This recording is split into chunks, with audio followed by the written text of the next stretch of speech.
Itsinzi irambye, urugo rurambye, akazi karambye, ubuzima buzira umuze. Mbese intsinzi irambye iva mu masengesho. Nuhura n'umuntu ari kubyina ngo yabonye intsinzi, uzamubaza aho yayikuye. Hari igihe umuntu ahagurukirwa n'ibimurusha amaboko, hari igihe umuntu ahagurukirwa n'ibinyembaraga adashoboye, atagize gute. Ikintu cyiza cyo gusenga, iyo usenga ibyawe bikora Imana, iyo udasenga urabyikorera. Iyo udasenga ibyawe niwe ubikora, ariko iyo usenga Imana nija mu byawe. Niba itavuye mu masengesho iyo ntsinzi tiramara kabiri. Haleluya. Abafite Bibiliya murambure Bibiliya, dusome ijambo ry'Imana. Dusome mu rwandiko rwanditswe na Yakobo 5:16. Turasoma be yaho babwira handi dusoma, tuvuge bike ibyinshi umwuka wera babivuga abari mu materaniro. Amen. Urwandiko rwanditswe na Yakobo 5:16. Be yaho haravuga ngo gusenga k'umukiranutsi kugira umumaro mwinshi iyo asenganye umwete. Amen. Namwe niko handitse. Tugende dusome mu gitabo cy'Ingoma, igitabo cya kabiri cy'Ingoma, igice cya 20 ku murongo waho wa mbere. Turihuta tugeze ku wa 6, dusoreze mu Bami n'ubundi. Igitabo cya kabiri cy'Abami, igice cya 6 ku murongo wa 16 niho turasoma. Tubanze dusome mu Ngoma, igitabo cya kabiri cy'Ingoma 20 haranditswe ngo hanyuma y'ibyo Abamowabu n'Abamoni hamwe n'Abamewurimu batera Yehoshafati bajya kumurwanya, maze haza abantu babwira Yehoshafati bati, haje ingabo nyinshi ziguteye ziturutse i Siriya hakurya y'inyanja, kandi dore bageze Hasasoni Tamari ariho Inigedi. Yehoshafati aratinya, yihata gushaka Uwiteka, ategeka Abayuda bose kwiyiriza ubusa. Abayuda bose baraterana ngo basaba Uwiteka kubatabara. Basaba Uwiteka kugira gute? Uvuge ngo nicyo cyatuzanye. No gusaba Uwiteka kugira gute? Soreze hano mu gitabo cya kabiri cy'Abami 6:16 turageza hepfo 19, dusoreze ku murongo umwe wa 23. 6:16 haranditswe ngo aramusubiza ati, witinya kuko abo turi kumwe ari benshi kuruta abari kumwe nabo. Nuko Elisa arasenga ati, Uwiteka ndakwinginze humura amaso arebe. Humura amaso arebe. Nuko Uwiteka ahumura amaso y'uwo musore arareba, abona umusozi wuzuye amafarashi n'amagare by'umuriro bigose Elisa.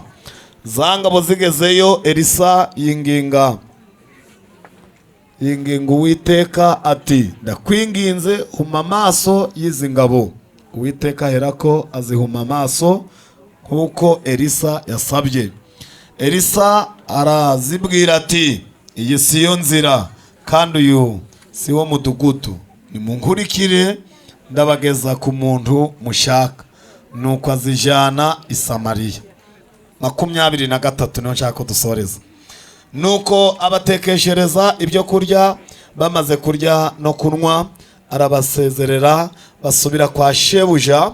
Uhereye icyo gihe imitwe y'ingabo z'Abasiriya ntiyongera gutera igihugu cya Isirayeli. Dukomere Imana amashyi. Haleluya. Ndashaka kubabwira ko iyo usomye Bibiliya ugasoma ijambo rivuga ngo uhereye icyo gihe, ushaka wakwiyongereraho ukavuga ngo kugeza n'ubu. Uhereye kugeza n'ubu, nubwo byaba bitahanditse ubyishiriyeho nta kosa. Haleluya. Mu gihe kitarambiranye ndifuza ko tuganira ijambo ry'Imana rifite intego ivuga ngo intsinzi irambye iva mu masengesho. muranyumvise ngewe mbwira bumva intsinzi irambye murakoze cyane iyo maze kuvuga teme iminota yose bampaye ndayikoresha kandi ntabwo ndi umushyitsi cyane haba hano SEGEEM haba ku Ruhimbi ntabwo ndi umushyitsi ndabizi neza idosiye yose y'amateraniro yakerewe bayishira ku wabwirije bibayemo igihe kirekire nubwo mwarimu ari kundeba igihe cyose abantu iyo batashe bakerewe baravuga ngo ni umwigisha wagize gute ngo urabona ukuntu turajemo ntabwo bita ku kuntu bakerewe ntibita ku baririmbye bakavuga rofure inshuro nyinshi ntibita ku bisirimba byasirimbwe idosiye yose izo dosiye rero ndazimenyeye mu ihangane kandi sinziburana Yesu yaramburaniye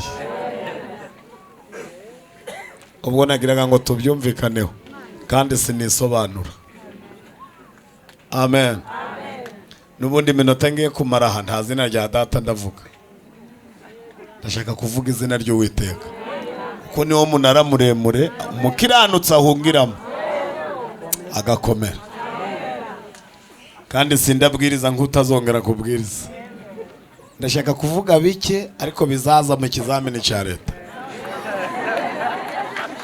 hari abantu biga ibintu byinshi kandi mu kizamini ukabona nta na kimwe cyinshi bakavuga uti uyu muporofe yagize gute yaradutuburiye ariko hari n'igihe umuntu akubwira bike ukabona nibyo bije mu kizamini ukavuga uti uyu muporofeseri yatubwije iki mukecuru yavuze ati yego dore mpagaze hagati aho bari kundeba neza niho nderekera nje sinziritse ndagenda ndongera kubirinduka nkabona mwese mwirakajwe ndahita ndebera iki namwe nimbirinduka nkabona nta ginyo ndi kubona ndareba ko ndari umusumari ngo ndateye amen turavuze ngo intsinzi irambye iva he aha nsomye siho nasomye gusa nasomye ibitabo nasomye n'ahandi mpasoma intsinzi itarambye nuko ntaho nsomye kuko ntawe nyifurije itarambye ariko nayisomye nasomye ahantu umuntu yarwanye intambara ayitsinze ayivuyemo ari kubyina intsinzi Imana iramubwira ngo byina buhoro genda witegura uwo watsinze undi mwaka azongera agire gute iyo ni intsinzi ufite ihene wakwirirwa urayibaga hari intsinzi utakwiriye kubyinisha inkweto cyane ku buryo Imana ivuga iti wimariramo volume intambara iracyakomeje hari n'iyi Imana ikubwira ngo ryamusinzire ndayirangije hari n'ahandi nasomye ngo nuko uwo muhungu anesha abafilisitiya bidasubirwaho abanyaga urufunguzo rw'umudugudu rw'iki aragenda araryama aravuga ngo hazinjira uwo mfunguriye uwo ndafunguriye sinzagira gute iyo ni intsinzi arabanesha bidasubirwaho arabanesha budasubira mu ntambara aragenda arababwira ngo musase mushireho n'umusego sinzasubira mu ntambara urufunguzo ndaruzanye dukeneye kunesha bidasubirwaho izahangana n'ibiduhangara izahanga muri biduhangaye izavunagura imbaraga zabyo yaranesheje bidasubira iyo Mana birabananiye koko imbaraga zabyo yaranesheje bidasubira haleluya hariho umunsi ntazibagirwa Farawo asuzugura ubwoko bw'Imana afata amagare n'amafarasi amwe yatojwe iby'intambara ati ndareba iyo Mana yabo reka mbyihoreye sindi umuhanzi ariko narimbabwiye ko Yesu anesha bitagize gute.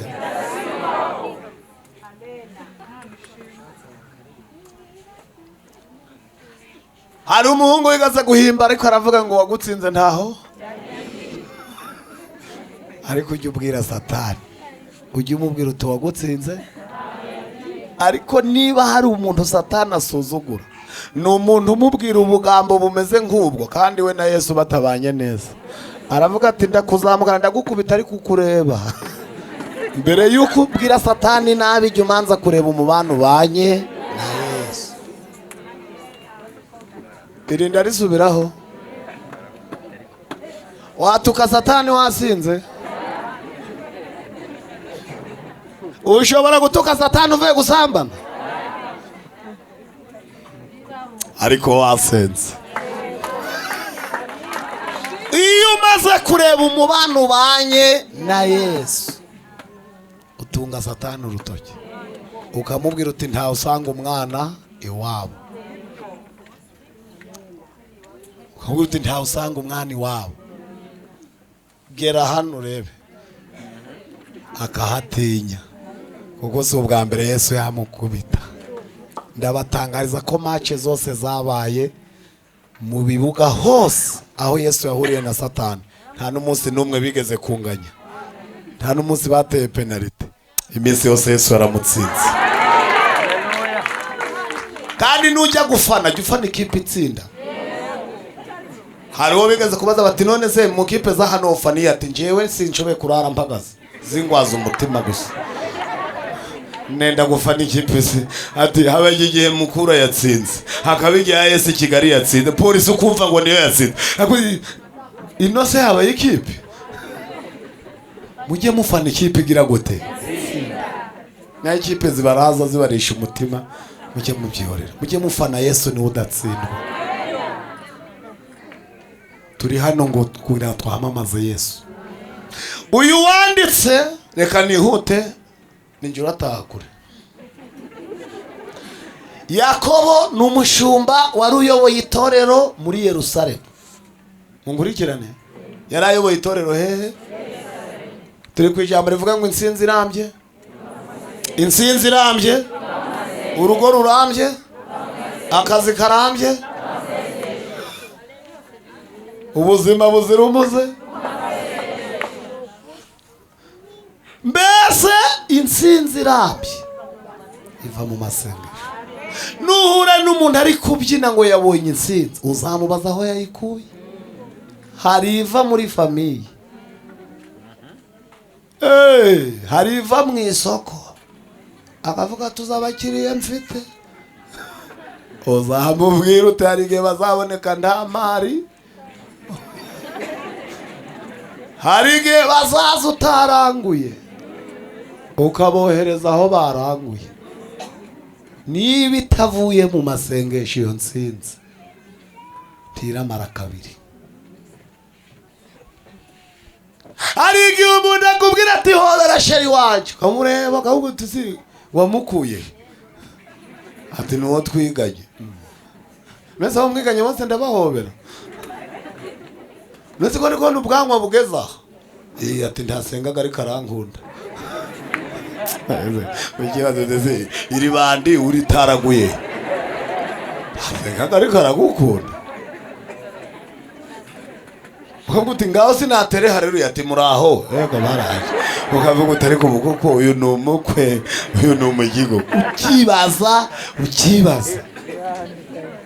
Kune ntawo ahuriye n'amasengesho. Dukeneye insinzi ivuye oya niba tabyumva ndabikubwira wenyine. Kese ndakira niyo nabonera Yesu mukiriye umwana ahagije.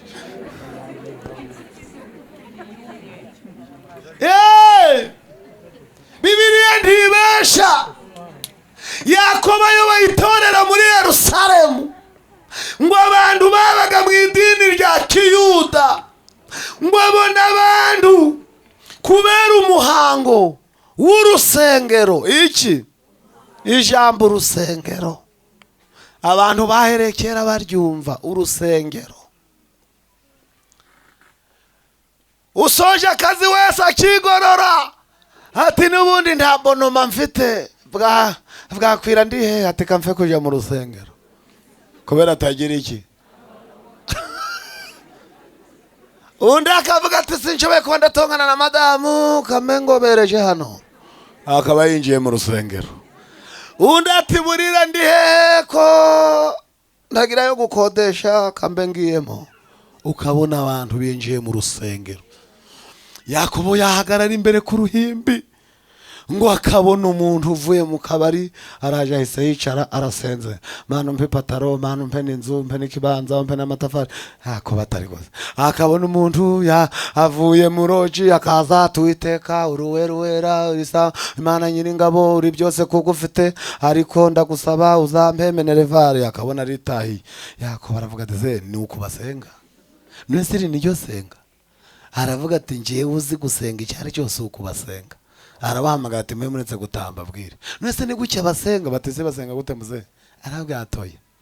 Ikintu baheraho ndaje mwago. Aravuga ngo mwaturirana ibyaha kugira ngo mugire guteze. Baravuga ati none ibyo nitubikora byari iki. Aravuga ati gusenga kumukiranutse kugira umumaro mwinshi. Iya senganye iki umwete bati mbese ni gucyo bati ariko ndashaka kubabaza niba umukiranutsi bimusaba gusengana umwete ubwo umunyabyaha bimusaba iki? N'umukiranutsi nawe adashizemo akabaraga ntiyagira gute yazarinda aje mu ijuru acambaye bodaboda z'impusane. Bisaba imbaraga ntabwo byoroshe. Niko korari yitwa Gosheni yo mu Ruhengeri ivuga ntabwo byoroshe bisaba imbaraga. Yakobo atanga umurongo w'isengesho aravuga ngo gusenga ni uko umukiranutsi ntabwo akashiramo umwete. Ushobora kumbwira uti nawe uraduhamuye udukuye umutima ubu si ibyo byose twabishobora ariko reka nkubwire. Haleluya. Abantu bazi gusenga icyari cyo nico baheraho nico bagize gute. Kandi abahanga bo gusenga nta nubwo bihanira aho basengera. Bihana bakiviyo bava bakagera aho basengera basenga gusa. Kuko aho dusengera niho turira ni muri Salomanje. Kandi kwihana no kwituma. Nuro turi kwituma Imana izabiri kukubwira ngo ihane. Muri guseka se cyo bisobanura. Nese wakwituma muri Salomanje.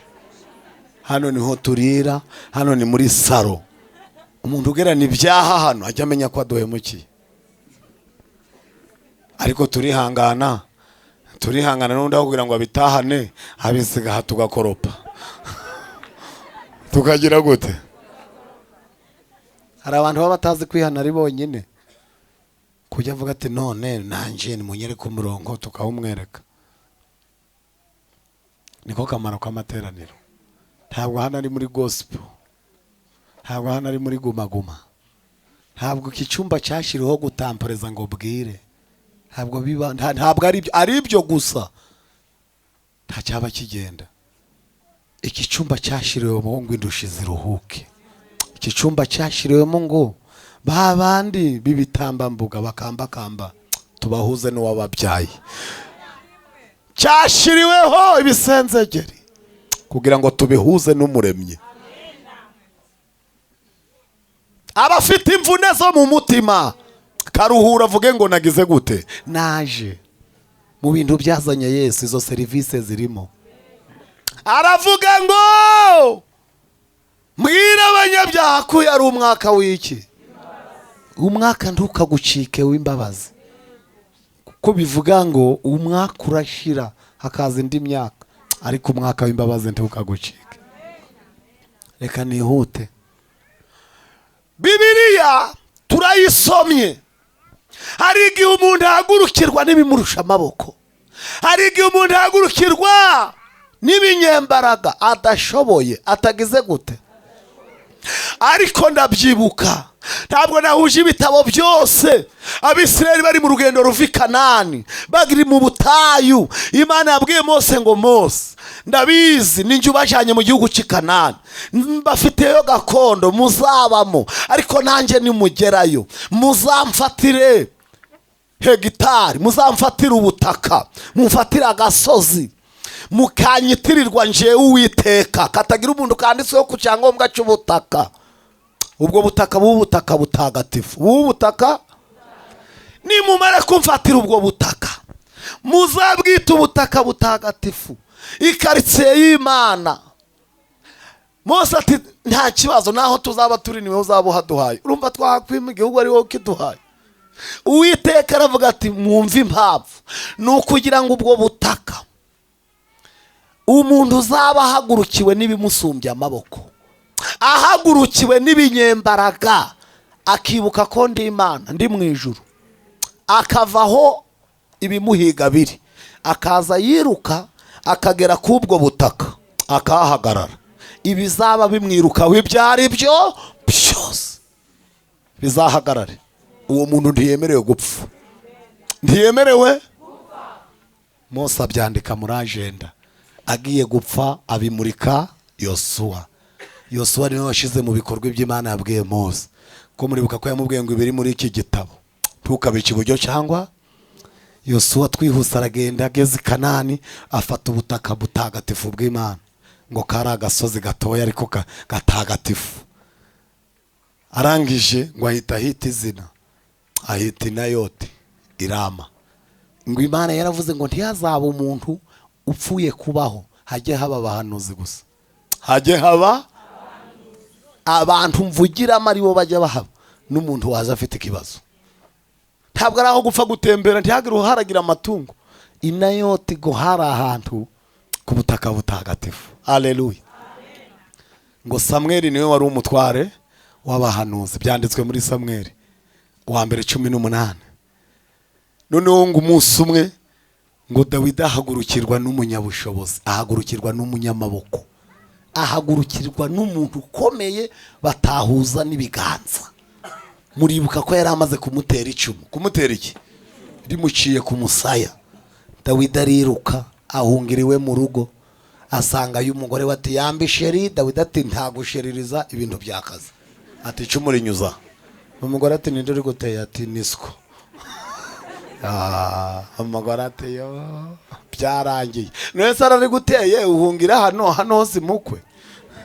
Nese ubwo uhungiye aravuga ati ariko kingura njyame wenda ngwi wanje singwe kugase. Ngo bakivugana yumva hanze barakomanza. Uwari muteye ahabangara undi muntu w'umunyamaboko ati hute ngo yikiraka, ati kimeze gutati neretse umuntu uko mwanga byarangiye, kandi se nshaka ko arara adapfuye kuko mweretse ko nshaka kumwica. Ihute vuba, wamuzana apfuye wamuzana ari muzima ngenda mugutumye, hitamo imbaraga zose nguho jana. Bibiri iravuga ngo amuha imbaraga zose. Ngo Dawidi akiri mu nzu we barakomanga bati nasohoke. Umugore warasohoka ati muri gushaka, kandi bati turi gushaka boss. Yindeze bati Dawidi. Umugore ati mugende ntari yataha. Basubirayo. Ngo babwiye umwami bati none se ko tubwiye kumuzana umukobwa wa Kanga. Sawuli aravuga tumva mbabwire, mugende nabahagarara imbere urushi n'umugeri bigire gute. Ubwo nizere ko umuntu wize umusportifu ni uramukubita ahita agwa hasi, uhita ukubita urugi rwo muri saro wogezeho muri saro manje mu cyumba, amarido yo ntarabagora. Muterura muzana, mwamuzana amaboko arebye hasi, amaguru arebye hejuru, ngenda mu bato. Bibiliya narayisomye, mwihangane ndi kubivuga buhoro ariko umwuka arabisunika kandi arabigeze iyo bigomba kugera. Narayisomye ngo bagiye kumuzana bwa kabiri, umugore w'ibicuro biramucura. Aravuga ati mutware wanje singiye kukubona ngwa mu maso, hano hari idirisha, hano hari iki umuryango wawe gusa, ca muri iri dirisha.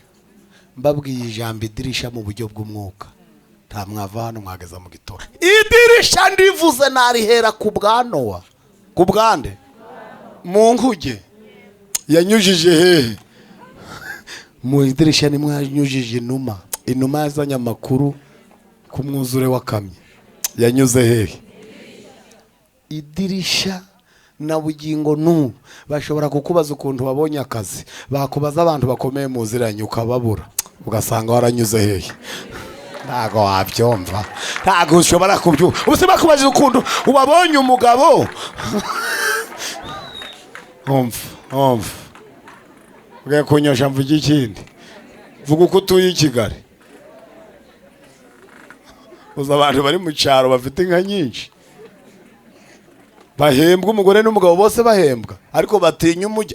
Ati wagura amakara ukagura amazi ukagura umuriro, kubera ubwoba ngo bategereje kuzaca mu muryango ngo babonye poromosiyo. Ariko weho ubu unyuze hehe?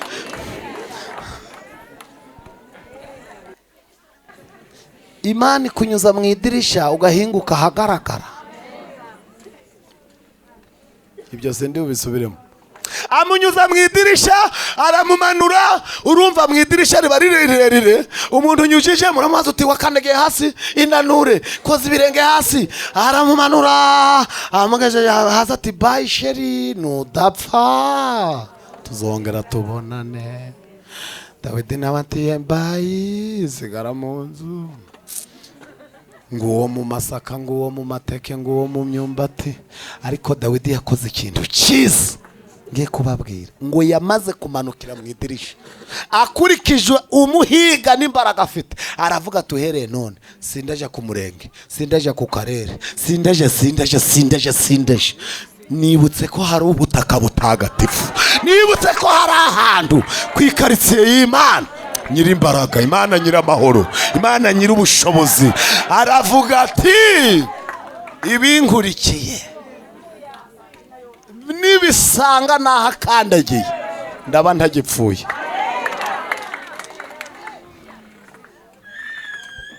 Oya kuzuzwa biremewe, ikitemewe n'ukuvuna intebe. Mujye mwuzuzwa rwose, umwuka wera ni wacu. Aravuga ngo ibinkurikiye nibisanga nageze Nayoti. Nyiri karitsiye aravugana nabyo. Ubundi ago mubizi, iyo ibidukurikiye bidusumbye imbaraga, utuyoboye ahita tuva imbere akaje inyuma yacu, akaba hagati y'ibidukurikiye natwe. Byakaringa yangiza akabibwira ati akariro gake na feri, akabibwira ati mugabanya karindi kumwirukaho mureka sinzire mwima, kuko atabigabanyije umuvuduko byatugonga byatwereka. Yo Dawidi ngo ariruka ngo yerekeze Nayoti Rama, ngo ahageze ageze gute? Ngo abantu bazi kubara inkuru ngo babwira Sawuli ngo kutagira amakuru we, ubu rero uri kugota inzu uzi ngo ayirimo. Ngo umugore we ngo yaragiye ngo yegura cya kintu bita terafimu. Terafimu se murayizi? Bya bindi bambika imyenda mu mujyi, abantu bavuye mu cyaro vuba babisuhuza bati muraho, kikakwihorera ngo ariko abantu abanyamujyi barasuzugura. Umuntu yavuye mu cyaro vuba kigeraga hataka akayira karangeza akabone kirigize gute, kirihagarariye, havuga ati kankwihoreye warakaye, akagenda akajya kubaza abandi. Nigeze kujyana n'umuntu mu Ruhengeri, arangariye amateleviziyo abagisitaye hati mutubabarire. Ndamaze ndise usabye ndimbabaza ati umuzungu shanda vuga ndi man asaba maneke imbabazi ayisitayeho. Uruguseka se wari ukize? Kiriya nico yafashe akijyamisha ku gitanda, ngo basunitse urugi bwa kabiri barakubita, bagiye gukubita umugeri, umudamu ati karibu mwinjire hose muhagere. Ngo baragenda ngo baterurana n'amashuka byose n'amakuvurori, umwe aterura amaguru, ndaterura ikibuno, ndaterura umutwe. Baravuga bati tujana umushenzi asikigare we. Bazi ngo ni Dawidi bagize gute? Uzi ibintu byatwirutse byateruye maneke ngo ni wowe. Umva bibe na nubu biracyakubona bikagira ngo urimo babiri, uko bishinga imbaraga byateruranye terafimu n'ubu bikaba bikikubona.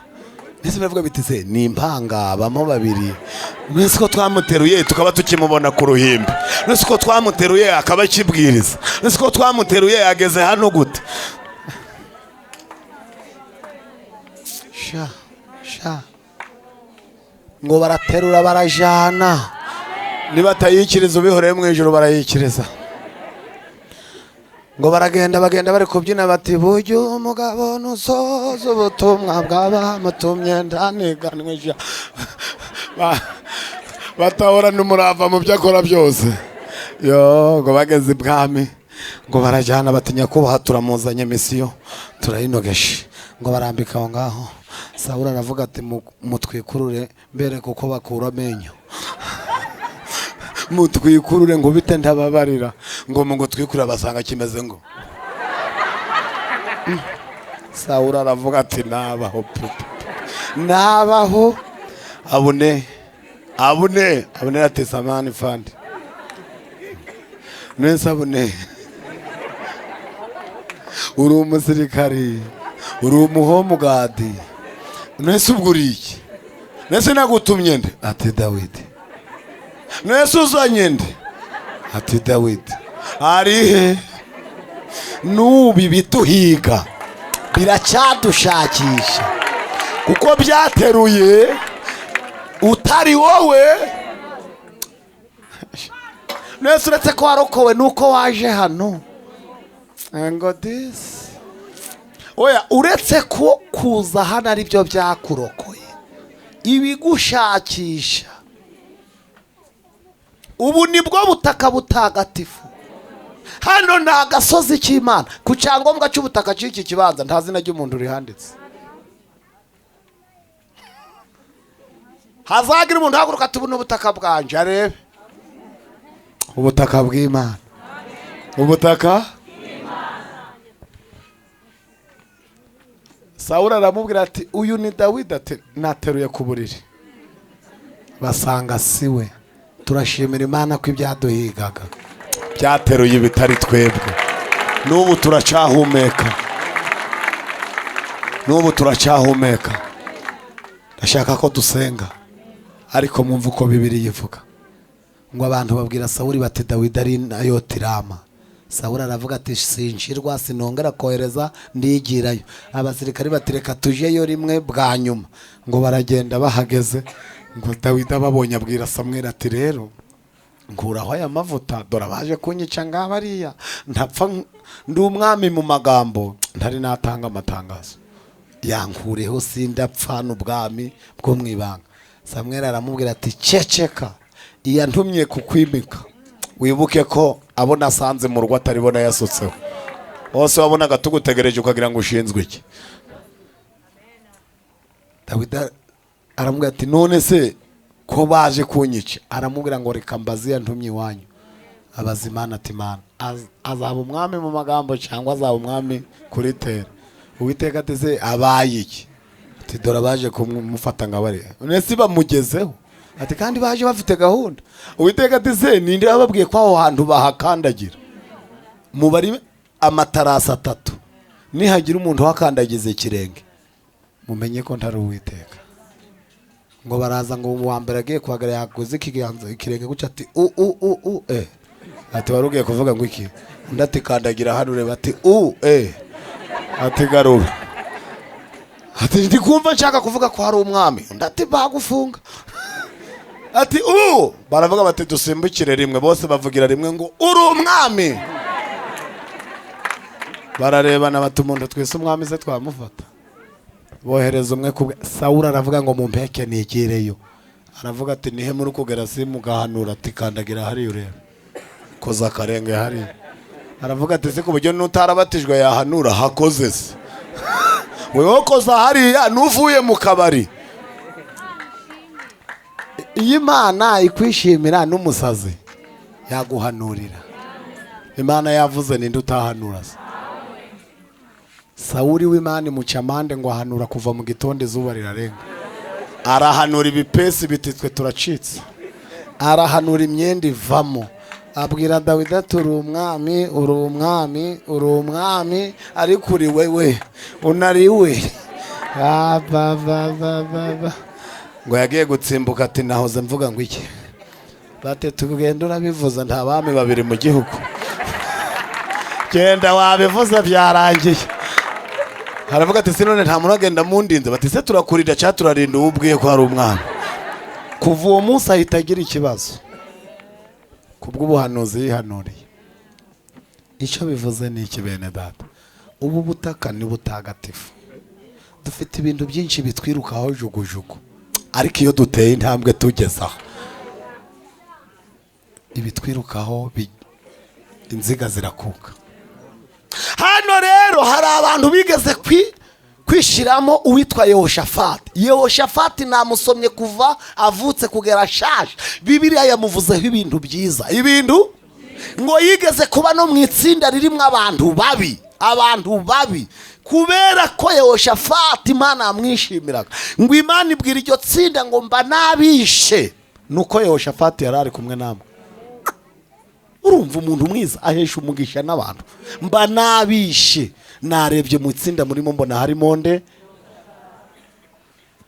Yehoshafati ngo kubera gusenga ayoboye abayuda, kandi murabona ko iyo dufashijwe turavuga ngo ni umuco w'abayuda. Gusenga ni umuco w'abayuda. Ndabatangariza ko intambara zose zibaho nta ugwanisha amavi ngo atsindwe.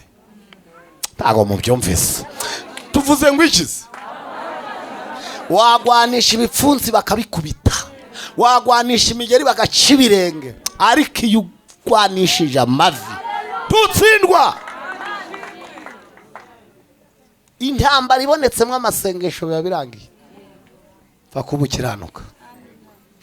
Ngo hahaguruka ibihugu, Abamoni, Abamowabu n'Abamewurimu, baravuga bati twishire hamwe dukore leta zunze ubumwe, igisirikare cyacu tukigire kimwe, tumwatake ziriya haleluya ze tuzimusha. Barasenga, baragira gute? Bibiliya iravuga ngo baramutera. Ngo abashinzwe iperereza baraperereza, baravuga bati dore amafarashi ngaya araje baje kudutera. Bageze mu nkengero z'umujyi, inkengero z'umujyi abari mu marembo y'uyu mujyi ni ku giti cy'inyoni, ni Nyanza ya Kicukiro, ni Rugenda Kabuga, ni Kabuye hariya hakurya. Nizo nkengero z'umujyi. Ku ikarita ya Isirayeli ahitwa Nigedi, Ihasasoni, Tamari, ni mu nkengero za Yerusalemu. Niho hafi bari bageze ngo batangire batake. Ngo abantu bashinzwe gukomera bati murabe maso, baraje mutangiza urugamba. Afandi ngo baramusanga baramubwira bati nyakubahwa mugaba w'ingabo w'ikirenga, ni weho wemerewe gutangaza intambara ngo itangire. Abaduteye bageze hafi, ngaba hafi mu nkengero z'umujyi. Tangaza n'abasore n'abagore bakiri bato baje ku rugamba. Yehoshafati ngo arabitegereza, arabareba, bategereje ijambo rya nyuma ngo intambara itangire. Ngo ahita babwira ngo abadiyakoni baje gusasa imikeka. Abadiyakoni mbabone mu rusengero basasa imikeka vuba. Abaturage bose b'Abayuda n'abari soroma ibishimbo n'abari gusarura ibigori n'abacuruzi bose mbabone mu rusengero, dusenge. Abahungu bati twabaho, ariko suri muzima tugire gute? Ati dusenge. Abaduteye bakubwiye ko bageza bose turasenga tureba, turasenga duhumye. Ubuzi ushaka kugera kuki? Nese iyo ni intwaro iramara iki? Nyabuna tekereza neza utangiza intambara. Yehoshafati ati byo mvuga ndabizi, mbabone mu rusengero. Icyo umwami avuze aba ari iryo. Bose bati tugende, ubwo washatse ko dupfa twese nta kundi. None se ndatari ko njewe ndaba nicaye hafi y'idirisha, nje nubwo turasenga rwose amenye ko taraje hagati. Ngo baza mu rusengero binekera, avuga ati muragenda mwinekera ariko murabona ibyiza byo mu rusengero.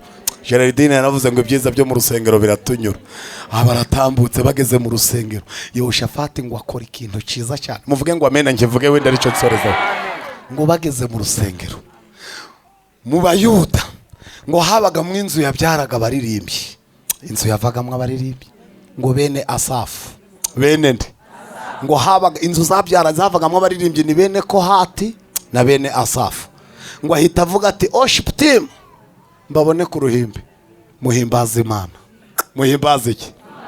Ngo baratambuka ku ruhimbi, abandi batari ku mwami aratinyuka, baraduteye ngo turebe ibirori. Bageze imbere rero, uwa mbere aratangira ati Mana si rimwe kandi si kabiri. Mana si rimwe kandi si kabiri, twabonye neza yawe. Imana iri mu ijuru iravuga iti aba bantu turaziranye. Uwa kabiri ateka nkwakire. Uwa kabiri aravuga ati ufite ukuntu bikora, sinzi uko ubigenza, ariko iyo utegetse byose bigira gute? Biratungana. Imana yavuga iti abantu siko banjokoje habaye iki? Undi aravuga ati kubivuga nabi ka nguruhure. Aravuga ati Imana nkuko wafashaga natwe gwino dufashe tugeze kugupfa. Undi aravuga ati wibivuga mu ibanga bisobanure neza, vuga ibyabaye. Umuyaga w'ishuhere mujye muvuga ibintu mu mazina.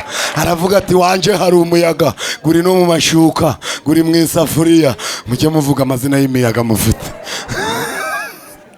Aravuga ati umuyaga w'ishuheri urawuturinde utubera ubutura budashira iteka. Undi aravuga ati kubera iki?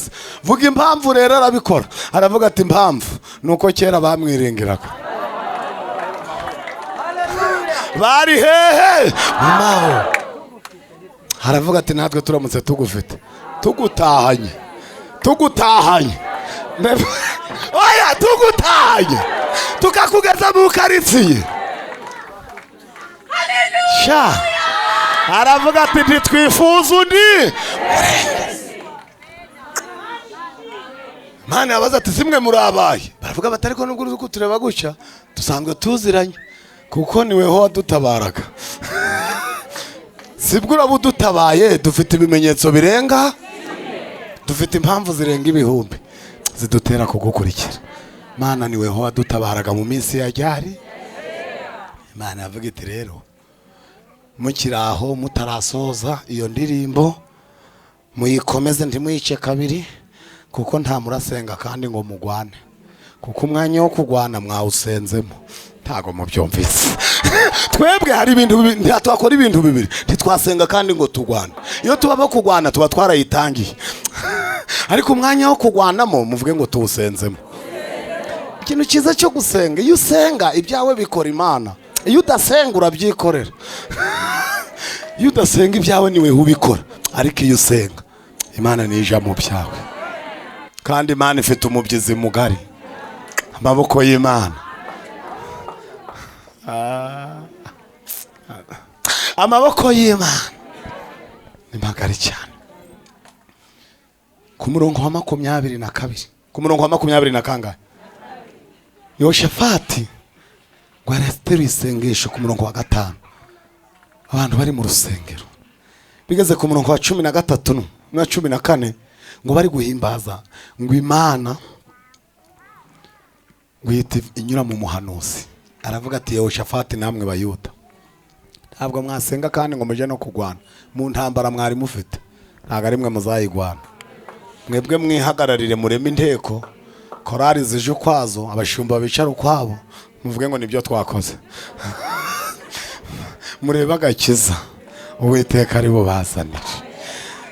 22 ku muntu ufite Bibiliya haranditse ngo batangiye kuririmba no guhimbaza. Batangiye kuririmba no kugira gute? Ntabwo Uwiteka yaca kabiri indirimbo ngo tuje mu ntambara.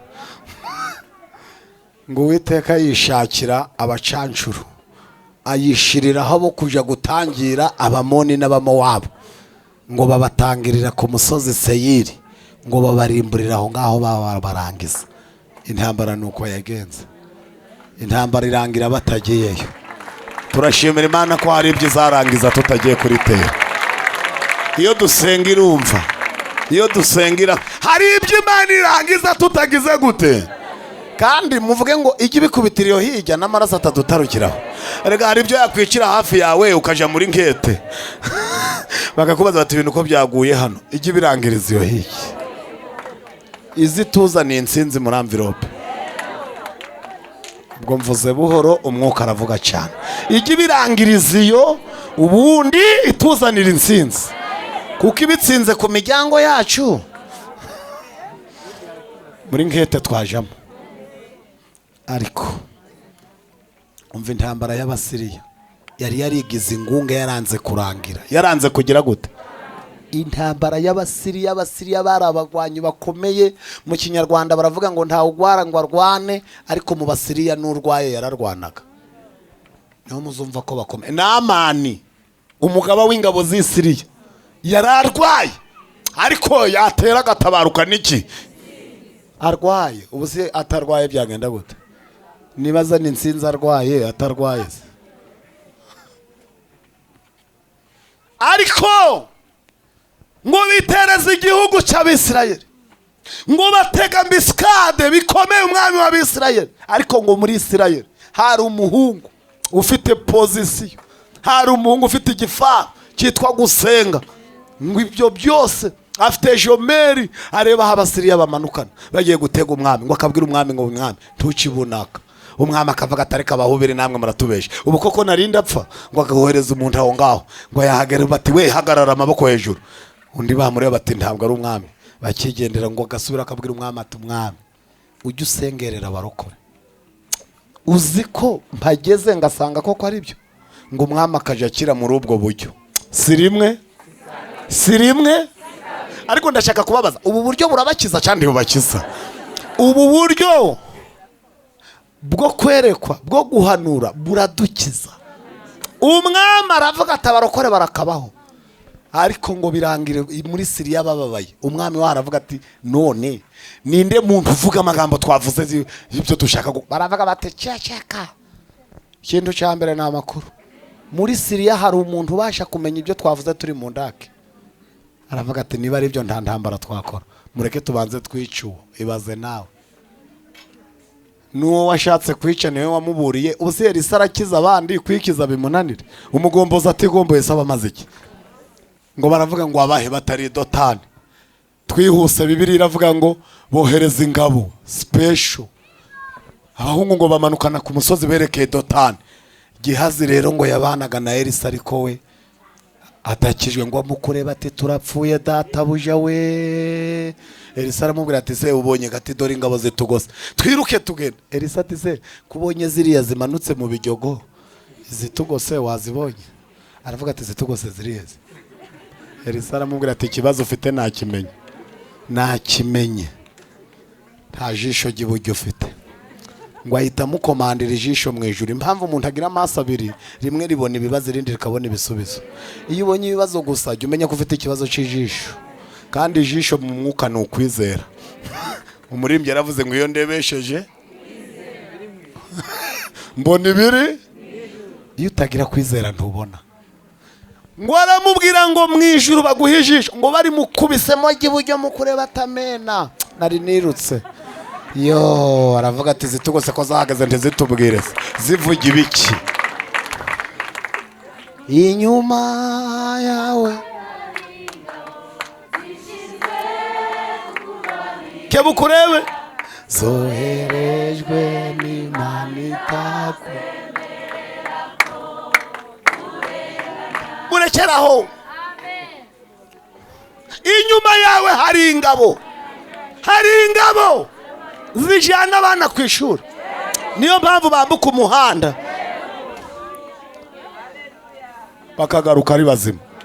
Inyuma yawe haba hari ingabo. Aravuga ati yo zarahageze disi, zarahageze ingabo. Elisa aramubwira ngo amande nguciye y'intege nkeya zawe, ngwino tuje guhuraniye zirangabo. Gihazi ati niyo waba uri umurokore ntiwakwiyahura. Kara ubuze kuba umurokore bivuga ku no. Hari umuntu wagiye kubwiriza ahantu, none ahura n'abandi baravuga batugiye kubwiriza he? Ati bunaka. Ati handi abagabaroze cyane. Baravuze ati nje sindajyayo. Arabwiriza batetse abadiyakoni babasize ibyo kubeza ngo umwuka ngo ntago ari kumva nyemerera kujya. Umukecuru aravuga ati kubera kubura ubwenge tuzongera kubwiriza. Ntasoni wiki ati wishira Imana muri ayo matiku yawe. Ati ni Imana yakubwiye ko ari umuntu mwawe akabikubwira. Birangira umuhubiri yihanye. yihanira imbere yabo yabwirije kubera kubura iki mu bintu byose wabura Imana ikagureka. Ubuze amafaranga Imana ntiyakureka, ubuze nyoko Imana ntiyakureka, ubuze siko Imana ntiyakureka, ariko ubuze ubwenge ikintu kimwe wabura Imana ikakureka niki? Ibindi wabura imodoka Imana igakomeza iti ndi kumwe nawe. Wabura umugabo Imana iti humura nzabana, ariko wabura ubwenge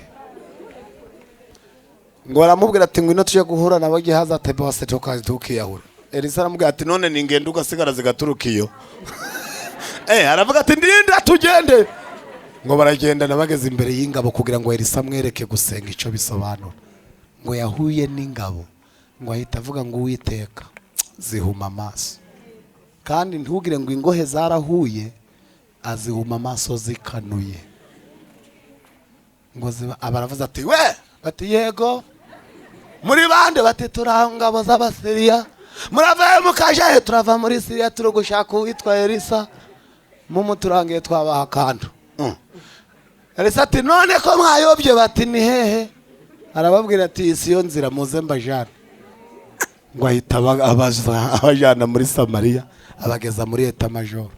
Ngo umwami w'Abisirayeli ababonye aravuga ati yo bambe mbice mbarangiza. Elisa ati nawe ntiwabatijwe? Umuntu ufashe mbiri wamwica? Ubundi reka mbabwire, systeme nyinshi zo mwisi zabisi bazikopera kuzijuru. Elisa aravuze ngo iyo ushaka kurangiza intambara burundu, nta gufata umwanzi ngo umwice, umutuma ku wundi. Umutuma aramubwira ati nyakuba si ukubagwana, mubatekere mubaha ibyo kurya. Umwami aravuga ati ariko nabo wabaye umurokore nawe urenga umusaraba, tubatekere. Elisa ati ahubwo se bararya gusa ko banaranywa? Mumashake na kaji ka pome. Umwami aravuga ati ariko iri ni isesagura, cyangwa nuko atari wowe bihaha. Bibiliya iravuga ngo mukanya ingabo z'Abasiriya zagiye kwibona zibona bari kubabwira bati ni karibu kuri bife. Uwa mbere akabaza mugenzi ati none se abantu bino iyo bagiye kwica umuntu bamuha ibiryo? Undi akavuga ati njewe rero n'ubundi ko ubundi bose bari kuduha ibyiki turapfa, ubu se turabirya. Undi ataho gupfa conje ndapfa mpaza. Akabafashe isahani akiyarurira bati komereza ko no kuri fanta, ahubwo biba dote. Bakomereza ko bararya baranywa, abahambere bakajya baraganira bati nubwo turapfa ariko turapfa tubonye. Batweretse urukundo pe, bararya baranywa. Bamaze kunywa Elisa ngo afata ijambo aravuga ngo uhereye none mujye gusuhuza biwanyu, mugende. Ibaze nawe uwa mbere nukongora mugenza ngo bose koko batureka, ndate nukugira baturase mu mugongo tugenda. Ubuze urese warabyemeye, ni wabona umwanzi wawe agapfa kumureka. Niko Sawuli yabwiye Dawidi ngo ndinde muntu wabona umwanzi wagapfa kumureka agacika gusa. Undi ati nyine tugende, baturase tugenda. Ngo bagenda bari kutegereza ko barabarasa, barinda bakatikoni bati ntidupfuye. Bagenda biruka, ngo mukugerayo umwami arahagaruka ati muramuzanye? Bati namenyanye. Ari hehe? Batari konde urugusaguza icyara tukubwire. Umwami ati siko mwarakaye habaye intambara ikomeye. Undi atari kwicara nta ntambara ikibaye. Umwami ati yego munsobanura uko byagenze. Baramubwira bati ijambo rimwe dufite nyamukuru, igihe cyose uzongera gutekereza gutera Isirayeli, keretse nujana na madamu wawe n'abana, niwongera gutinyuka ukerekeza amaso hariya hakurya, nta ngabo n'imwe izagira gute. Bahite babyandika mu gitabo cya gisirikare. Mwakira ijambo ry'Imana. Bibiliya iravuga ngo uhereye ico gihe, uhereye muvuge ngo kugera n'ubu, niyo ibihugu biteranye ngo byijundike Isirayeli, Siriya iravuga iti twebwe ibyo badukoreye turabizi. Umusirikari wabo umwe afata ibihumbi byacu. Barangiza intambara batarwanya. Intambara yacu ibera ku mavi. Niyo mpamvu intsinzi yacu abisi irabatangaza, kuko batigeze bumva biturika. Muhaguruke dusenge. Ibyacu ntabwo biturika, ariko umuririmbyi hano yijya mu kove yaravuze ngo amasengesho amasengesho amasengesho amasengesho ni bombe ikomeye. Bujya gusenga amasengesho iratigiza. Oh, ariko ukuntu muri kubivuga buhoro nkaho mutari kuvuga ukuri. Umuntu avuga ukuri akanyigira, umuntu avuga ukuri akongorera ukuri ujye werura.